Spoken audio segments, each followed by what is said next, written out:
नमस्कार दोस्तों। आज मैं आपके लिए कहानी लेके आई हूँ जिसका नाम है ठाकुर का कुआं। यह कहानी मुंशी प्रेमचंद जी ने लिखी है। इस कहानी में छुआछूत को दर्शाया गया है। जोखू ने लोटा मुंह से लगाया तो पानी में सख्त बदबू आई। गंगी से बोला, यह कैसा पानी है, मारे बास के पिया नहीं जाता। गला सूखा जा रहा है और तू सड़ा पानी पिलाए देती है।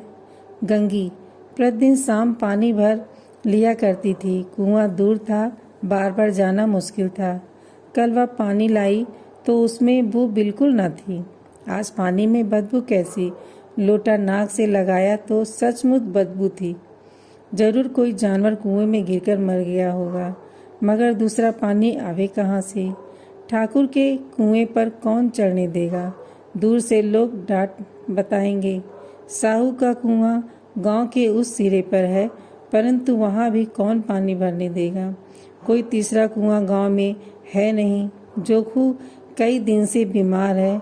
कुछ देर तक तो प्यास रोके चुप पड़ा रहा, फिर बोला, अब तो मारे प्यास की रहा नहीं जाता।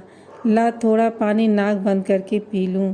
गंगी ने पानी ना दिया। खराब पानी से बीमारी बढ़ जाएगी इतना जानती थी, परंतु यह न जानती थी कि पानी को उबाल देने से उसकी खराबी जाती रहती है। बोली, यह पानी कैसे पियोगे? न जाने कौन जानवर मरा है। कुएं से मैं दूसरा पानी लाए देती हूँ। जोखू ने आश्चर्य से उसकी ओर देखा। पानी कहाँ से लाएगी? ठाकुर और साहू के तो कुएं तो हैं, क्या एक लोटा पानी न भरने देंगे? हाथ पांव तुड़वा आएगी और कुछ ना होगा। बैठे चुपके से ब्रह्म देवता आशीर्वाद देंगे। ठाकुर लाठी मारेंगे, साहू जी 1-5 लेंगे। गरीब का दर्द कौन समझता है? हम तो मर भी जाते हैं तो कोई द्वार पर झांकने नहीं आता। कंधा देना तो बड़ी बात है। ऐसे लोग कुएं से पानी भरने देंगे? इन शब्दों में कड़वा सत्य था। गंगी क्या जवाब देती, किंतु उसने वह बदबूदार पानी पीने को ना दिया। रात के 9 बजे थे। थके मांदे मजदूर तो सो चुके थे। ठाकुर के दरवाजे पर 10-5 बेफिक्रे जमा थे। मैदानी बहादुरी का तो अब न जमाना रहा न मौका। कानूनी बहादुरी की बातें हो रही थीं। कितनी होशियारी से ठाकुर ने थानेदार को एक खास मुकदमे में रिश्वत दी और साहब निकल गए। कितनी अक्लमंदी से एक मार के मुकदमे की नकल ले आए। नाजिर और मोहतमिम सभी कहते थे नकलें नहीं मिल सकती। कोई 50 मांगता, कोई 100। यहाँ बेपैसे कौड़ी नकल उड़ा दी। काम करने का ढंग चाहिए। इसी समय गंगी कुएं से पानी लेने पहुंची। कुप्पी की धुंधली रोशनी कुएं पर आ रही थी। गंगी जगत की आड़ में बैठी मौके का इंतजार करने लगी। इस कुएं का पानी सारा गांव पीता है, किसी के लिए रोक नहीं। सिर्फ यह बदनसीब नहीं भर सकते। गंगी का विद्रोही दिल रिवाजी पाबंदियों और मजबूरियों पर चोटें करने लगा। हम क्यों नीच हैं और ये लोग क्यों ऊंच हैं? इसलिए कि ये लोग गले में तागा डाल लेते हैं। यहाँ तो जितने हैं एक से एक छठे हैं। चोरी ये करें, जाल फरेब ये करें, झूठे मुकदमे ये करें। अभी इस ठाकुर ने तो उस दिन बेचारे गढ़िए की भेड़ चुरा ली थी और बाद में मारकर खा गया। इन्हीं पंडितों के घर में तो 12 मास जुआ होता है। यही साहू जी तो घी में तेल मिलाकर बेचते हैं, काम करा लेते हैं, मजदूरी देते नानी मरती हैं। किस किस बात में हमसे ऊंचे हैं? हम गली गली चिल्लाते नहीं कि हम ऊंचे हैं, हम ऊंचे हैं। कभी गांव में आ जाती हूँ तो रस भरी आँख से देखने लगते हैं, जैसे सबकी छाती पर सांप लूटने लगा है।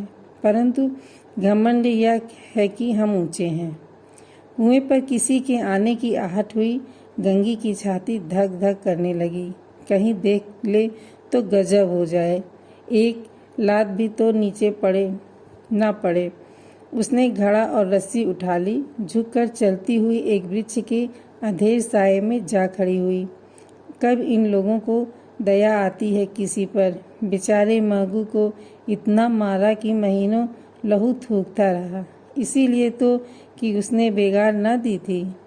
इस पर ये लोग ऊँचे बनते हैं। कुएं पर स्त्रियां पानी भरने आई थीं। इनमें बात हो रही थी। खाना खाने चले और हुक्म हुआ कि ताज़ा पानी भर लाओ, घड़े के लिए पैसे नहीं हैं। हम लोगों को आराम से बैठे देखकर जैसे मर्दों को जलन होती है। हाँ, यह तो ना हुआ कि कलसिया उठाकर भर लाते, बस हुक्म चला दिया कि ताज़ा पानी लाओ, जैसे हम लवंडिया ही तो हैं। लवंडिया नहीं तो और क्या हो तुम? रोटी कपड़ा नहीं पाती, 10-5 रुपए भी छीन झपट कर ले ही लेती हो, और लवंडिया कैसी होती हैं? मत लजाओ दीदी, छीन भर आराम करने को जी तरस कर रह जाता है। इतना काम किसी दूसरे के घर कर देती तो इससे कहीं आराम से रहती। ऊपर से वह एहसान मानता। यहाँ काम करते करते मर जाओ, पर किसी का मुंह ही सीधा नहीं होता। दोनों पानी भर कर चली गईं तो गंगी वृक्ष की छाया से निकली और कुएं की जगत के पास आई। बेफिक्रे चले गए थे। ठाकुर जी भी दरवाजा बंद कर अंदर आंगन में सोने जा रहे थे। गंगी ने क्षणिक सुख की सांस ली। किसी तरह मैदान तो साफ हुआ। अमृत चुरा लाने के लिए जो राजकुमार किसी जमाने में गया था, वह भी शायद इतनी सावधानी के साथ और समझबूझ कर न गया होगा। गंगी दबे पांव कुएं की जगत पर चढ़ी। विजय का ऐसा अनुभव उसे पहले कभी न हुआ था। उसने रस्सी का फंदा घड़े में डाला, दाएं बाएं चौकन्नी दृष्टि से देखा, जैसे कोई सिपाही रात्र को शत्रु के किले में सुराग कर रहा हो। अगर इस समय वह पकड़ ली गई तो फिर उसके लिए माफ़ी या रियायत की रत्ती भर उम्मीद नहीं। अंत में देवताओं को याद करके उसने कलेजा मजबूत किया और घड़ा कुएं में डाल दिया। घड़े ने पानी में गोता लगाया, बहुत ही आहिस्ता, जरा भी आवाज़ ना हुई। गंगी ने 2-4 हाथ जल्दी जल्दी मारे घड़ा की कुएं के मुंह तक ला पहुंची। कोई बड़ा सहजोर पहलवान भी इतनी तेजी से ना खींच सकता था। गंगी झुकी कि घड़े को पकड़कर जगत पर रखे कि एकाएक ठाकुर साहब का दरवाज़ा खुल गया। शेर का मुंह इससे अधिक भयानक न होगा। गंगी के हाथ से रस्सी छूट गई। रस्सी के साथ घड़ा धड़ाम से पानी में गिरा और कई क्षण तक पानी में हिलकोरे की आवाज़ें सुनाई देती रही। ठाकुर कौन है, कौन है, पुकारते हुए कुएं की तरफ आ रहे थे और गंगी जगह से कूदकर भागी जा रही थी। घर पहुंचकर देखा कि जोखू लोटा मुंह से लगाए वही मैला गंदा पानी पी रहा है। आपको कहानी अच्छी लगी हो तो हमारे इस चैनल को सब्सक्राइब, लाइक, शेयर ज़रूर करिएगा।